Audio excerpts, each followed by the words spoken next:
Sa nangyayari Yes. po ngayon, dito po sa Office of the Vice President, at ngayon tinap na po nila yung mga kapulisan.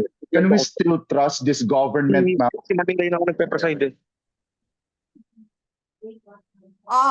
Okay. Yes, sinabi ko na yan noong press con ko, di ba? Don't recognize anybody above me. Lagi nilang sinasabi disrespectful kami. Di ba? Eh sila yung disrespectful sa opisina ng Vice President.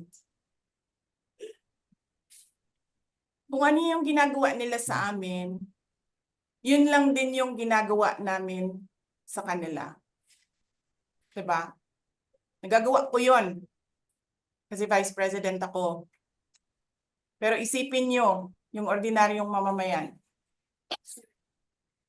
Magagawa ba nila yon? Hindi. Tumatahimik na lang, tumitiklop na lang. Look at Secretary Harry Roque. Yeah. Ayaw umalis noon sa bansa. Kasi yung mga anak niya maiiwanan. Pero look at him. Umalis na lang. But no. Hindi. Bastos sila. Bastos din kami. Okay. Yes, Red. You're raising your hand. Ma'am, good morning po ma'am. Sorry to ask this question kasi of course after this po ma'am magkakaroon naman po ng statement yung mga congressman natin, Yanggun, sasabihin nila it's all drama and all. Ay siguro ma'am agahan niyo na po siguro rejoinder sa kanila kasi I know na after this ma'am, magkakaroon na naman po sila ng statement, parang babaligtad nila yung sitwasyon at babaligtad nila yung opisina ninyo ma'am. Siguro that's for me for my end dito for my Asan last yung question. nagtataas ng kamay na icon? Okay. Ay, sorry. Hold on na. Okay. Yes. Kasi ganito yan. Alam natin lahat, di ba? Sobra kahayahay ang House of Representatives. Wala yan silang trabaho ng Friday. In fact, inaantay namin ang request, ang MR ni Attorney Lopez. Sandali, kumakatok.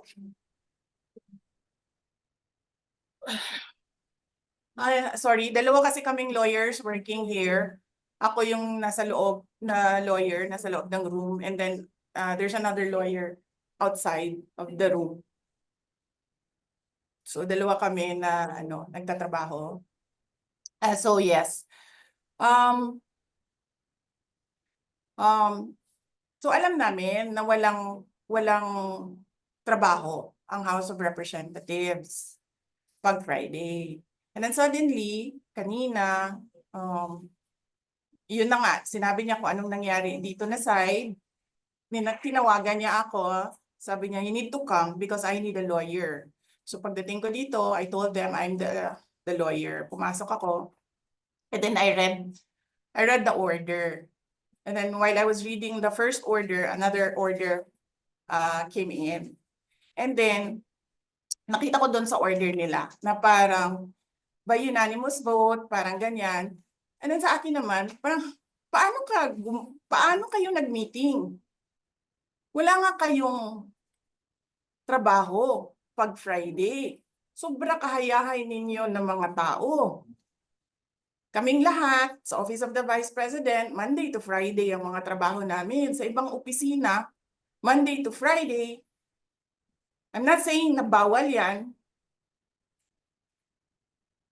But, alam mo yun, that is something that civil service should think about. May mga opisina ng gobyerno, 4 na araw lang pumapasok. Yung iba, 5 araw pumapasok. Nandyan sa daan, sa init, sa ulan, nandun sa bundok, naglalakad, tumatawid ng mga sapa, Monday to Friday, mga government employees. And then we have a House of Representatives, Monday to Thursday lang ang trabaho.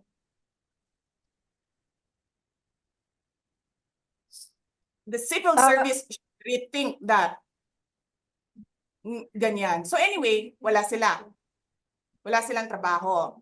So hinahanap ko, where is this special doon sa order? Where is this special committee meeting that happened? Because they need the permission of the majority leader and the speaker. Kasi nga walang trabaho eh. So kailangan nila ng permission. Walang nakalagay doon. So how is that a legal order? Tapos nakalagay pa sa second order nila, I violated security regulations when I visited. Before ako pumupunta dito, pinapa-clear ko yung oras ko. 11 to 1, 4 to 5. Anong security violations ang violate ko dito sa loob? They allow other visitors to come in here. Pero ako, sinabihan ako kanina, hindi ka pwede bumisita dyan sa loob. Doon kayo sa visitor center. Ililipat namin. And then I said no. Sabi ko, sinabi ni Secretary Chua, through that lawyer, I think Attorney Agnes, I don't know if I remember the name correctly right now, na yes, she can visit subject to the guidelines of the detention center. And so anong ginawa ko mali? Basta na lang ba ganon? Sasabihin nyo, I violated security regulations? Ano yun? Wala naman akong 2 baril. Nung sinabi sa akin na hindi ako pwede pumasok, nag-antay ako. Alam mo, binibigyan ko pa ng pasensya yan si Taas ba yan? Kanina eh. Ngayon hindi na. Nagsinungaling pa siya. Na I refused daw to leave last night when I did not even know na pinapaalis ako. Ang sinabi lang sa akin, papatayin ang kuryente. Which I said, okay lang. Kasi may flashlight naman ako. Hindi ko naman kailangan ng kuryente. Tapos kanina sa media, pinapalabas nila na I locked myself doon sa kwarto. Of course, nag-lock ako kasi natutulog na ako.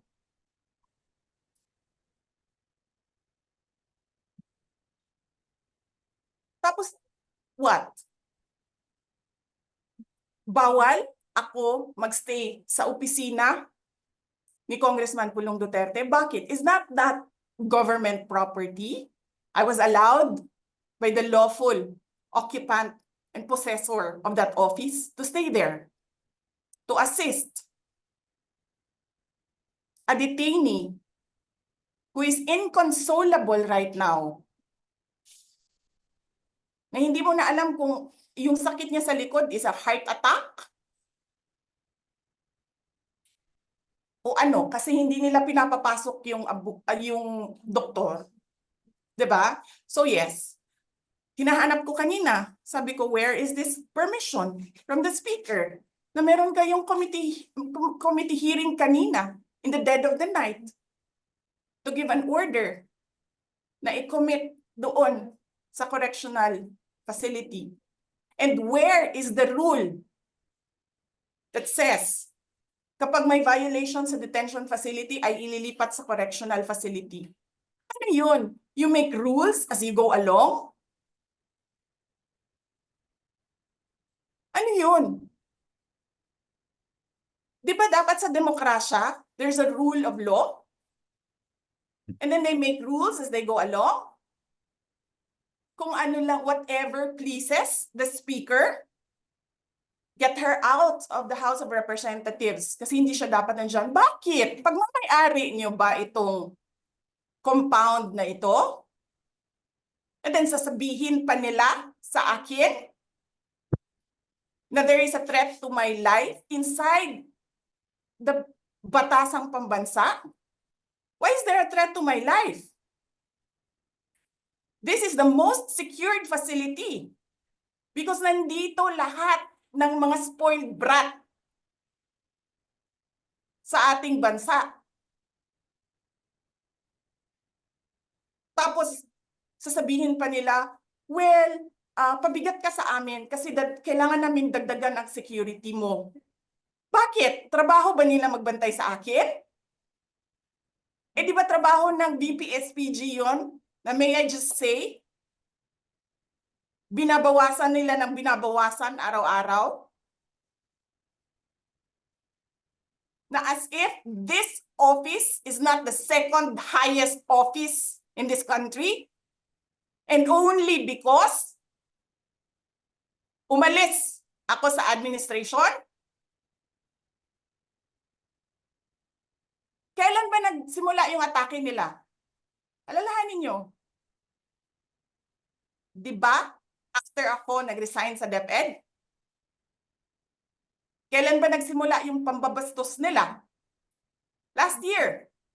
After that meeting with the Makabayan Black and Martin Romualdez. They started destroying my name, pummeling me in the media with a multi-million PR campaign. Pinastos pa nila ako ng mga pagsisinungaling nila na kesyo taksil, kesyo korap, abusado. Putang ina ninyo.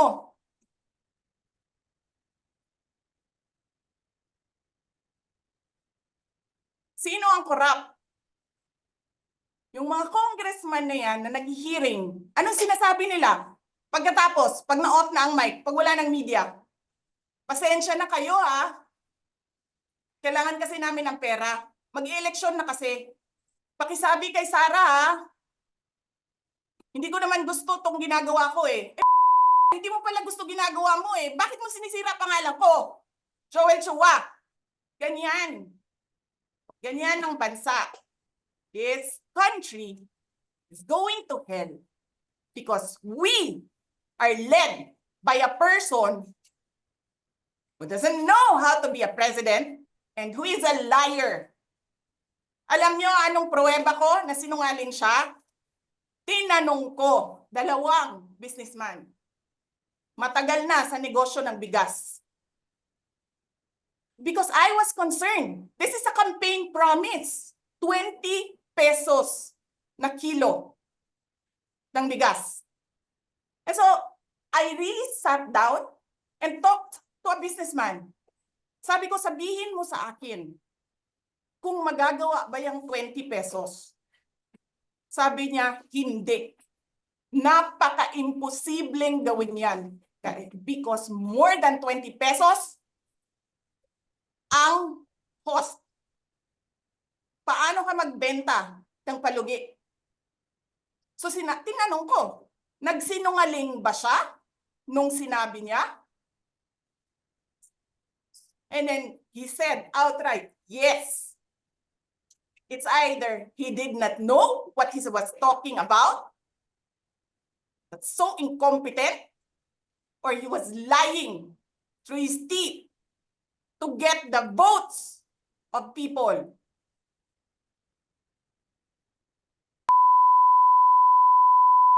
Ninyong lahat, Martin Romualdez, Lisa Marcos, Bongbong Marcos.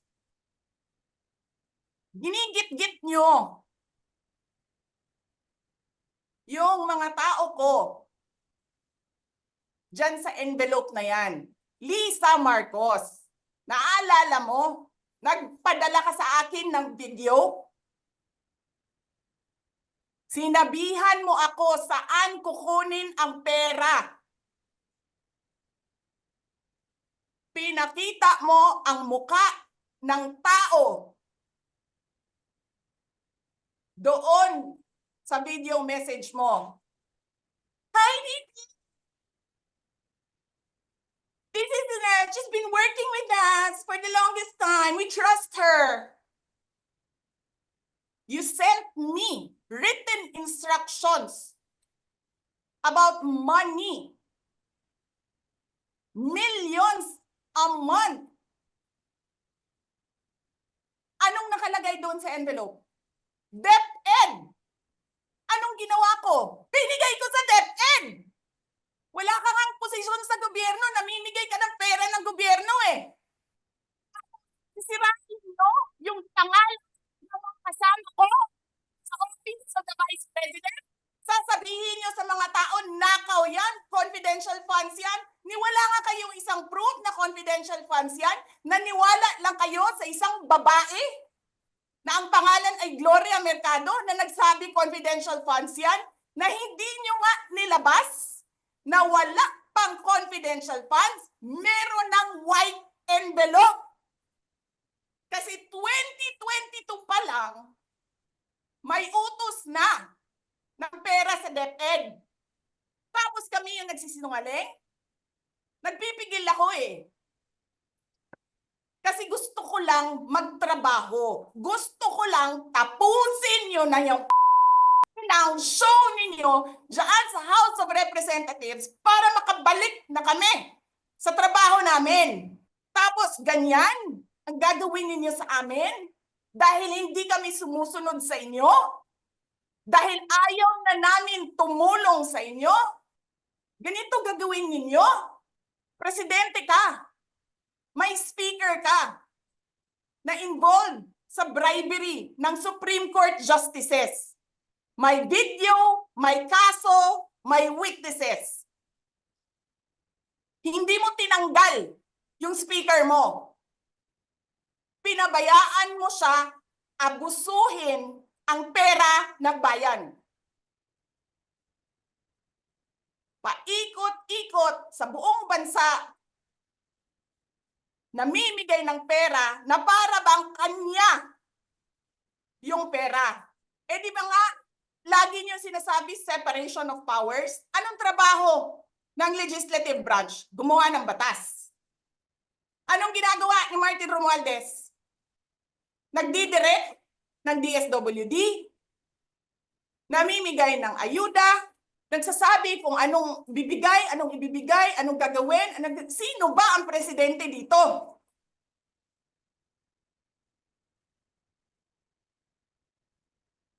Alam nyo, alam namin, mali ang ginagawa ninyo. Sinabihan ko lang mga kasama ko sa Office of the Vice President, pasensya na, sumunod na lang tayo para matapos na sila.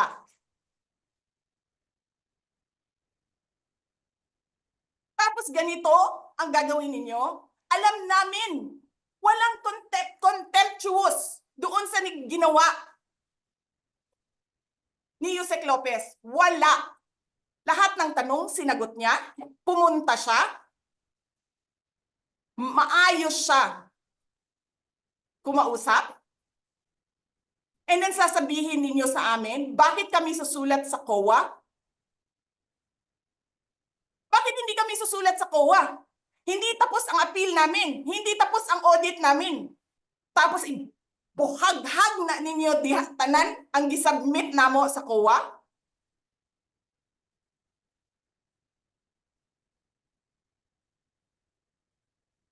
Tama ba yun? I have a video of Chairman Gamaliel Cordoba.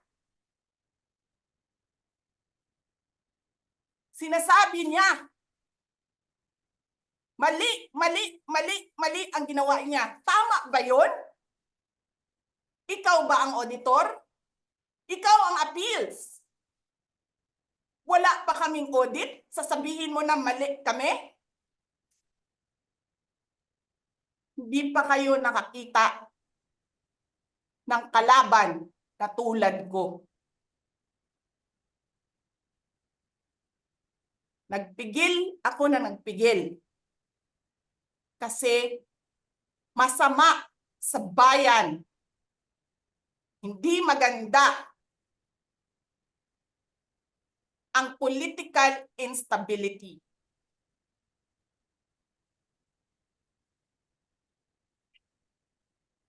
Pinabayaan ko kayo sirain ang pangalan ko. Kasi I have nothing to lose. Sinira niyo na siya.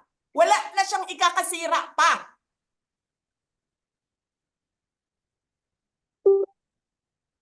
Tapos ganito ang gagawin niyo.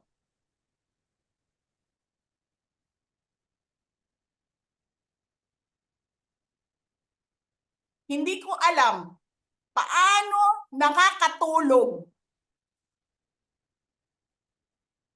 ang Chief of Staff ng Armed Forces of the Philippines. Gabi-gabi, mahimbing ang tulog mo. Ganito ang bayan natin. Bilyon-bilyon ang nawawala. Tanungin nyo si Congressman Ungab, Chairman ng Ways and Means, Chairman ng Appropriations Committee. Tanungin nyo siya, paano nawawala ang pera?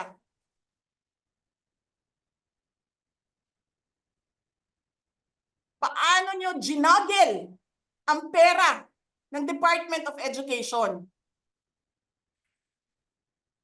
Martin Romualdez. In-attach nyo ang projects na hindi man lang dumaan sa paaralan, sa SDS, sa region, even sa central office. Basta na lang listahan ng mga congressman. 19 billion. Tapos, nung 1 billion na lang ang naiwan sa DepEd, anong ginawa nyo? Kinuha nyo ang 5 billion sa repairs, nilipat nyo para mukhang lumaki ang pera. Nangangampanya tayo. Nakasakay tayo sa eroplano. Magkatabi tayo. Nagre-reklamo ka, walang pera. Kasi, ano sabi mo? Gium-um ni Lisa Marcos o ni BBM ang kwarta. Walang pera sa kampanya kasi hindi nagbibigay si BBM at si Lisa. Ginigipit nila. Kinukuha nila lahat ang pera. Reklamo ka ng reklamo sa akin. Ano sinabi ko sa'yo? Huwag ka mag-alala. Lahat ng gusto tumulong sa akin, ipapadala ko sa iyo. Kunin mo lahat. Nagreklamo ka kay Medi Poblador kasi tumatanggap ng pera. Ano sabi ko sa'yo? Kausapin mo si Medi, kunin mo lahat ng pera. Lahat ng makuha mo na gustong tumulong sa akin, kunin mo. Gastusin mo. Ano sabi ko sa'yo? Pasensya ka na. Wala ka ng pera. Ano sabi mo sa akin? Sabi mo sa akin, okay lang. Pag nanalo kayo, babawiin ko lahat yan. Hindi ko naman alam, ang buong akala ko, babawiin mo sa negosyo mo. Legitimate businessman ka naman eh. Mina, pagsira sa kalikasan, legitimate na pagsira sa kalikasan, negosyo mo. Media, negosyo mo. Ano pa bang mga negosyo ni Martin Romualdez? Sulat niyo yan lahat.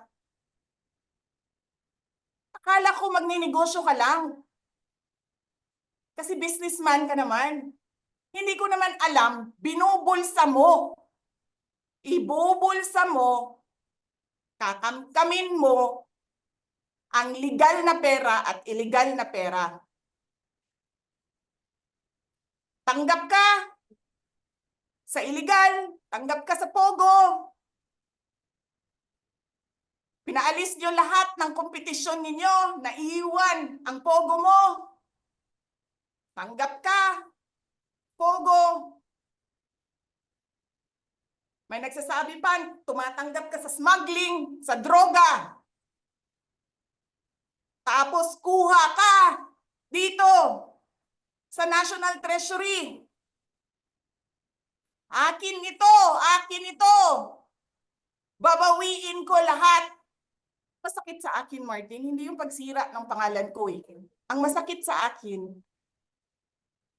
maalis mo man ako sa presidential race, hindi pa rin ikaw ang presidente. Walang boboto sa'yo. Please lang. Wala. Hindi ka nga dumadaan ng contest eh. Kasi wala kang kalaban sa Tacloban. Kasi binibili mo, pinapakidnap mo, hinaharas mo ang mga kalaban mo. Hindi ka dumaan ng contest. Ang alam mo lang, kasi mayaman ka, bibilhin ko lahat ng tao ng pera. Eh, pobre man mong tanan, kwarta na may inyo. There is nothing in you except money. Yan lang. Martin,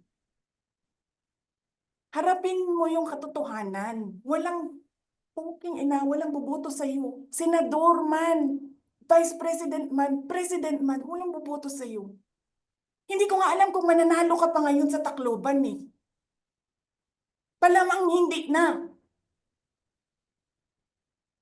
Sinong gusto sa lahat sa buong Pilipinas ang ibalik ka sa Kongreso? E di lahat ng tao pupunta yan doon sa Tacloban, mangangampanya yan sa kalaban mo. Kasi magnanakaw ka. Hindi ka dumadaan sa audit. Milyon-milyon, buwan-buwan. Certification lang ng congressman. 1 million, 2 million, pirma lang. Alam nyo, bakit alam ko? Kasi may MA din ako. May MA ako sa DepEd, may MA ako sa OVP. Pero sa amin, sa akin, nire-require ako ng resibo ng COA. Pero alam ko, certification lang ang kailangan. Pero nagko-comply ako. Bigay nyo lahat ng resibo. Pero ikaw, pirma mo lang, hindi mo nga ata pirma yan, pirma lang ng staff mo yan. Milyon-milyon dyan sa Committee on Accounts. Lumalabas ang pera. Pirma nyo lang. Walang nag-audit sa inyo.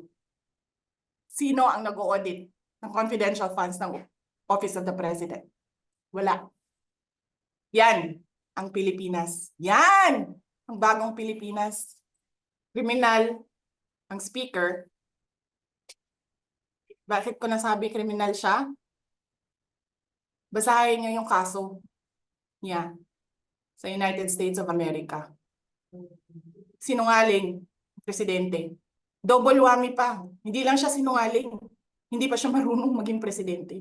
Nagpresenta ka na magiging presidente ka. Tapos, hindi ka pala marunong. Sarap-sarap ng kain ninyo, buffet, dyan, dito, sa House of Representatives. Alak, lahat ng juice, lahat ng mamahaling wine. Pero yung taong bayan na pinamisan ninyo ng 20 pesos na rice, yung taong bayan na hindi ninyo pinupuntahan sa mga komunidad nila, anong sabi nila? Asin lang, okay na mi, anad naman mi, ana. Ganyan ang bayan natin. Okay na lang kami sa asin. Saan ka nakahanap ng bayan na ang tao, because of their hopelessness, because there is no functioning government, umukay na lang sa asin. Buti na nga lang, abogado si Attorney Lopez eh.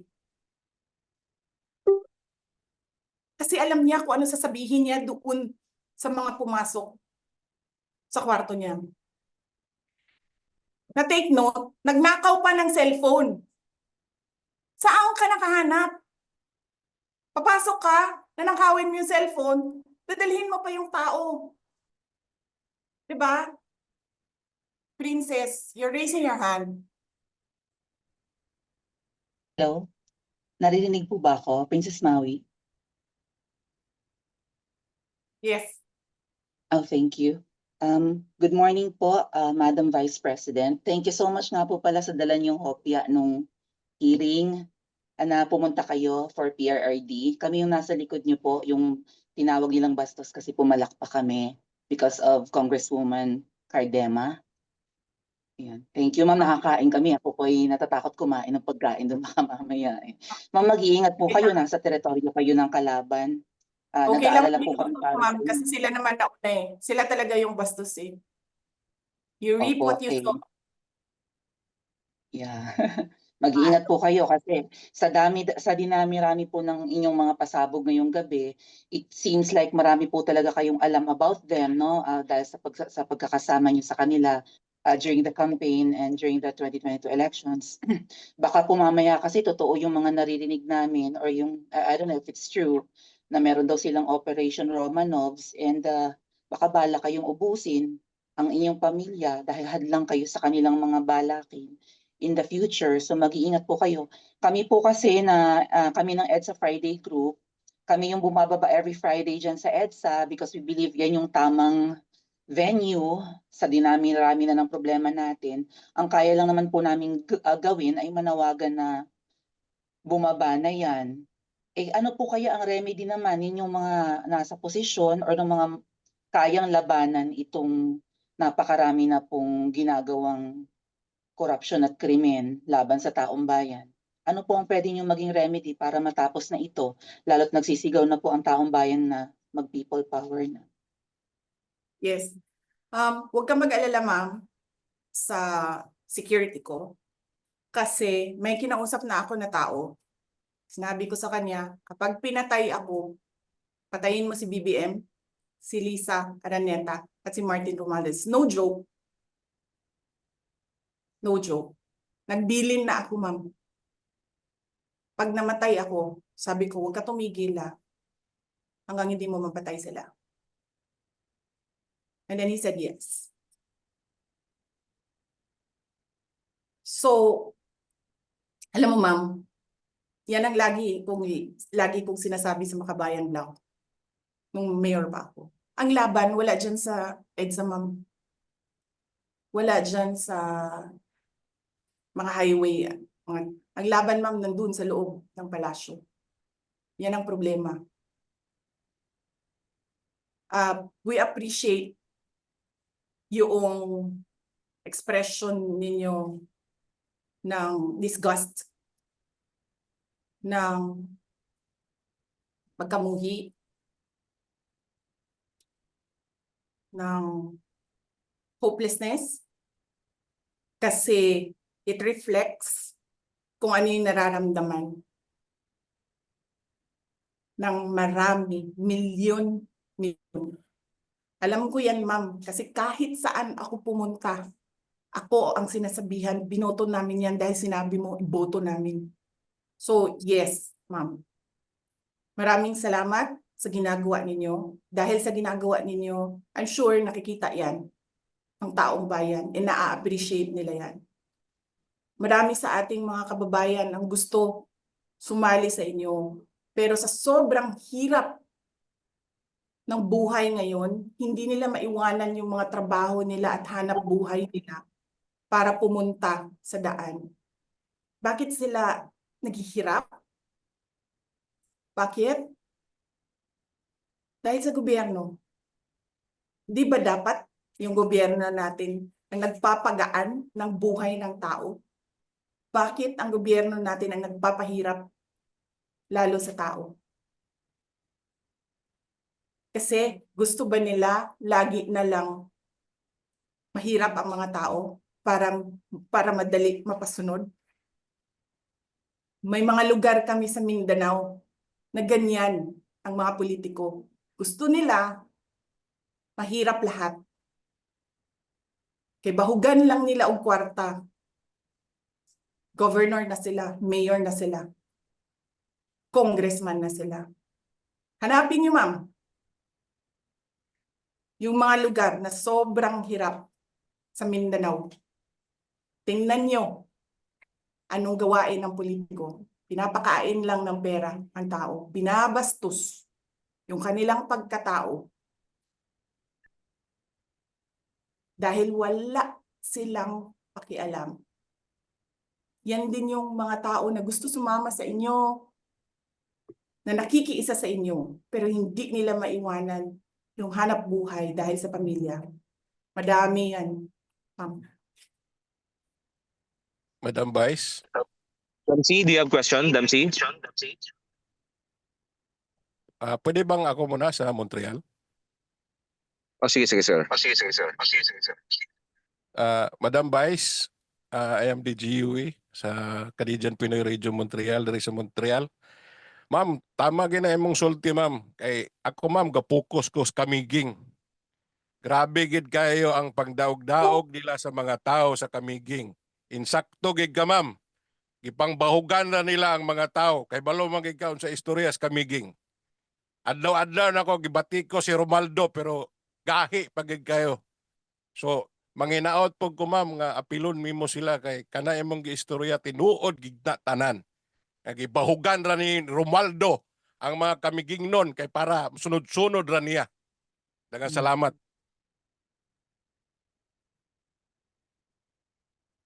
Yes, sir. Salamat, sir. At binigyan niyo ng example ang ang taong bayan kung ano yung sinasabi ko because it's happening all over the country. Gusto nila sila lang ang mayaman. Alam niyo ba, sa bentahan ng mga relo ngayon, sino bumibili ng mga relo? 3, 4 at one time? Mga politiko. Mga galamay ng politiko, karamihan mga congressman. Tanong nyo sa mga dealer ng relo, ng mamahaling relo dito sa Pilipinas. Tanong nyo sa mga dealer ng mamahaling kotse sa Pilipinas.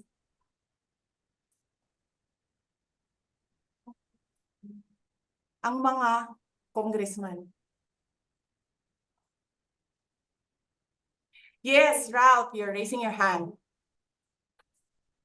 Hello po, VP. Good evening po. I would like to take this opportunity po to ask po kasi recently po may parang statement si former President Rodrigo Duterte advising you po na kung pwede po is mag-retire ka na po sa politics. Wag ka na po daw umambisyon ng higher position sa maybe 6 years from now, yung presidential elections. Can I get your reaction po regarding this matter?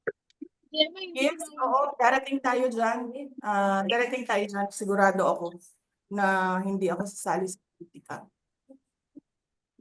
Thank you po. Hindi natin alam kung kailan kasi hindi natin alam ang mga plano ng Diyos. I mean, man can only plan, but God's purpose that will prevail. Yes, Dada. Yes, VP. By the way, nandiyan dyan na po yata yung napakaraming mga pulis para ilipat po yata si attorney sa correctional. Mukhang palaban kayo Mukhang kung halimbawa persahang kukunin si attorney, sasama po ba kayo sa mga putang ina niyan? Yes, yan yung commitment ko. Lopez. Yan yung commitment ko sa lahat ng OVP person. Maguguluhan na ako.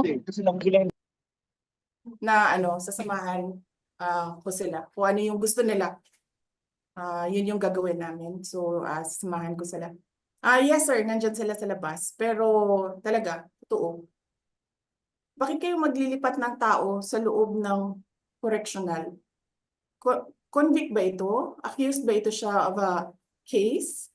Of any case? Ano ba yung correctional facility? Di ba dapat sa mga akusado yon? At sa mga convicted? Di ba dapat kay Franz Castro yon? No. That is something to think about, no? Sa mga mambabatas. Yung pwede ka maging congresswoman, pwede ka maglakad dyan pending your appeal. Which by the way, pag in-overturn yan, regalo yan ni Martin Romualdez kay Franz Castro. Yes, Ma'am Maharlika, you're raising your hand. Yeah, dito nga po sa order ng ni Chua na paglipat kay Attorney Lopez sa Women's Correctional na talagang itinaon ng in the middle of the night at para nga pong mayroong kalamidad sa Pilipinas or may national threat. Di po ba BP ginagawa lang yung mga ganitong urgent order kapag may national threat or disaster, which is kapag meron nga pong disaster sa ating bayan o may mga kalamidad, hindi po umaaksyon ang ating bangag na presidente. At maraming salamat po sa pagmura ninyo dahil talagang it's really music to our ears na ilalabas ng taong bayan yung galit ko, galit naming lahat. Ang katanungan ko po, VP, ano po ang pwedeng legal actions na pwede nating gawin sa ginagawa sa inyo, kay particularly kay Attorney Lopez, sa kanilang pag-order na ilipat dito sa Women's Correctional na ito, na alam naman ng lahat na may mga abogado nakikinig sa atin, katulad niyo po, ay talagang unconstitutional. Oh yes, ma'am. Kanina, pumunta sa akin yung Sergeant at Arms doon sa office ni Congressman Pulong Duterte. That was 6 p.m. Sabi niya sa akin, sabihin mo 5 p.m. Sinabihan pa niya ako magsinungaling. That was 6 p.m. Okay? At that time, walang order. So between, sabihin na natin 15 minutes siya doon, 6:15 hanggang 12 midnight, nakapag-gawa siya ng report, nakapag-meeting ang committee. Nasaan yung meeting? Pakita niyo sa akin yung minutes. Pakita niyo sa akin. Sabihin niyo Zoom. Kahit hindi niyo ma-determine ang quorum sa Zoom, sige, sabihin natin tama yung Zoom. Nasaan ang picture ng Zoom ninyo? Nasaan ang minutes ng meeting ninyo? Nasaan ang pirma ng committee secretary sa minutes ng meeting ninyo Oo, para dyan, kayo dyan lalabas kung sakali. para kayo mag-issue ng order between 6:15, 12 midnight. Yan yung sinasabi ni Atty. Lopez. Walang batas ang Pilipinas ngayon. Wala na. Bastusan siya. Tapos nagagalit sila. Sinasabi nila, spoiled brat ako. Ang problema ninyo, hindi niyo ma-prove ang pagiging spoiled brat ko. Dahil hindi ako nagbago. Simula nung ako ay bata hanggang ngayon. Hindi ako nagbago. Ni walang isang tao makapagsabi doon sa Davao City na spoiled brat ako. Sabihin niyo, corrupt ako? Ako ba yung may bribery case sa mga Supreme Court justices na hindi nahihiya? Wala akong corruption case. Sinasabi ninyo nawawala ang pera dahil may notice of disallowance. Ano ba ibig sabihin ng notice of disallowance doon? Ano ba sinasabi niya? Kulang yung mga papel ninyo. Kasalanan ko ba yan? Galing sa field ang papel. Hindi naman ako ang gumagawa ng papel eh. So ibig sabihin, kasalanan ko kapag yung nag-uusap doon sa kalayo-layong barangay sa Samar, gumagawa sila ng papel na mali, sinasabi ng COA, tapos ako yung nagnakaw ng pera? Yung ina ninyo? Alam mo, ma'am, nagmumura talaga ako na tao. Kaso hindi lang ako nagmumura talaga in public. Dahil ang mga bata nakikinig sa akin. Napapansin ko yan. When I talk, children listen. That is the reason why I don't cuss in public. But it doesn't mean na hindi ako marunong at hindi ako nagmumura. I am doing it for the sake of the country kasi nakikinig yung mga bata sa akin. Hindi sila nakikinig kay Martin Romualdez. Lahat yung hindi sila nakikinig kay BBM. Hindi ko alam. Hindi ko alam bakit tayo umabot sa ganito. Hindi ko alam bakit umabot yung bansa sa ganito. Yes, ma'am, sir, Dempsey. Hi ma'am. Sorry ma'am.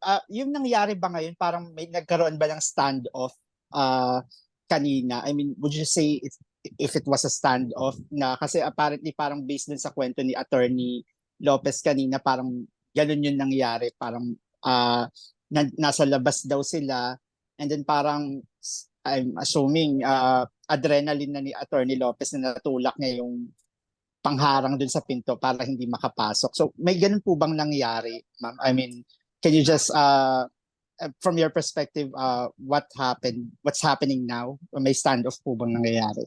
May standoff kami, sir. Nandiyan sila sa labas. Nandito kami sa loob. May Okay lawyer po. kami. Ang game plan namin is may lawyer sa labas and then may Apa. lawyer sa loob. And there's a Okay. standoff. And then, yes, we expect that they'll break down the door anytime. Okay po. Sige ma'am. Siguro last on my end, ma'am. May we know how are you able to wait lang, JC, last question lang.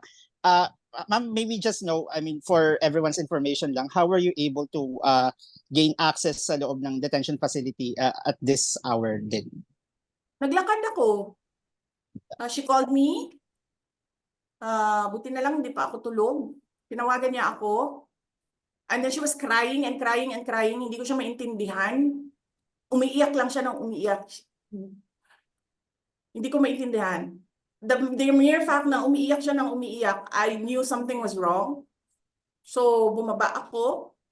Pumunta ako. Naglakad ako. Nakita ko lahat ng mga pulis.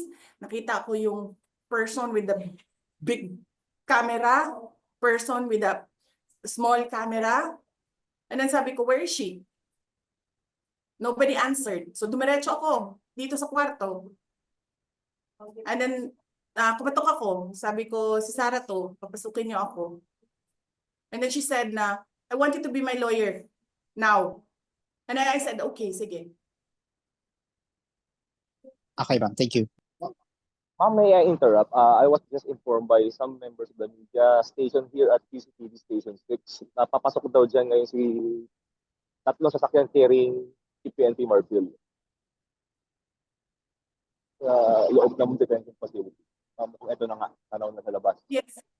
Alam nyo, the police can only implement legal orders. Sabihin nyo sa amin, mga congressman, sabihin nyo sa amin, paano naging legal order yan? Hindi nyo nga sinulat that you have the permission to conduct a meeting. Wala nga kayong opisina ngayon. Paano kayo nakagawa ng order from 6:15, 12 midnight? Sino nagre-respeto kay Marbil ngayon? Yung mismong mga pulis niya, hindi siya nire-respeto. Dahil sinungaling siyang tao. Yes, Ma'am Lorraine, you're raising your hand. Ma'am, Vice President, good evening. Sorry, The- Mama. Sorry. Yeah. Sorry. Yes, Yung ma'am. doktor, yung ambulance, ayaw nila papasukin. Si Marbil, who has nothing to do with this thing here ngayon, papasukin nila. Oh, yan ang tanong namin. Saan ang batas dito? Batas ni Martin Romualdez lang lagi? Yes, Ma'am Lorraine. Yes. VP, actually, hindi naman bago ito, no? Ang SMNI, kahit ako personally, alam mo yon, we've been on the receiving end of the lawlessness and the impunity of this government. Wala silang pakialam sa batas na. That much is very clear. But what's worrisome is that it's stepping up. Paggrabe ng paggrabe. Kasi kami noon, biro mo kahit ikaw, inaano ka nila, no? Binabangga ka na nila ngayon. And then what's worse now, when I was in detention kasi VP, it wasn't like that, no? Hindi kami ginaganyan. There was I didn't feel that they could just suddenly enter my room or anything like that. But now watching Attorney Zuleika, it really breaks my heart, no? And it's worrisome because ano ang tsansa namin ng mga ordinaryong mamamayan kapag ikaw, no, kasama mo si Attorney Zuleika ngayon. Ano ang tsansa namin ngayon sa pang-aabuso ng gobyernong ito kung ikaw mismo, 32 million Filipinos voted for you, pero wala silang takot So yung impunity na yan, it's stepping up and stepping up and stepping up.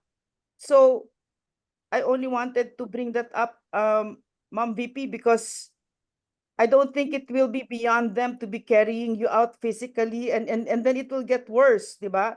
And to put things in perspective again, this happened a long time ago with the father, no? This is a repeat. I'm a martial law baby, so hindi naman ito bago yung nakikita natin ngayon. But the good thing there is to complete the whole story is alam natin kung anong gagawin natin dito.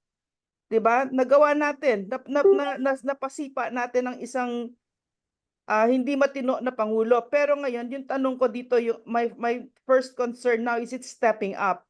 The impunity, the brazenness, the lawlessness from the legislators themselves, the abuse and the arrogance when it comes to power, no? That's the concern. Kung ikaw ginaganyan kanila, paano pa yung iba? Wala na kayong papupuntahan, ma'am. Yan lang ang masabi ko. I'm sorry, ma'am. Can I just excuse myself? Kasi sumusuka siya. Dali.